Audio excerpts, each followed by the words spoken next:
মানুষ কত সুন্দর করে নিখুঁত অভিনয় করে, আর যখন আপনি সেটা বুঝে যাবেন তখন আপনাকেই অভিযুক্ত করে কাঠগড়ায় দাঁড় করাবে।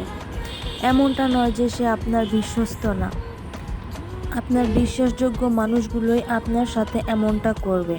কথায় আছে, যে গাছের কাঁটা বেশি সেই গাছের ফুলের গন্ধও বেশি। যে মানুষ সৎ বেশি তার জীবনে কষ্টও বেশি।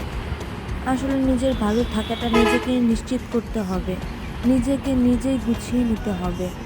কেউ কারো ভালো থাকার দায়িত্ব নেবে না, কেউ কাউকে গুছিয়েও দেবে না। কারো অপেক্ষায় একটা আস্ত জীবন কাটিয়ে দেওয়ার পরও দেখবেন সে মানুষটা আপনাকে নিয়ে চিন্তা করার সময় নেই। আমাদের জীবনে খারাপ সময়টা আসা খুবই দরকার, নইলে মুখোশ পরা বেঈমান মানুষগুলোকে চেনা যায় না। আপনি যদি জানতেন আপনার অনুপস্থিতিতে কী কী বলা হয়, তাহলে আপনি অনেকের সাথে হাসি মুখে কথা বলা বাদ দিতেন।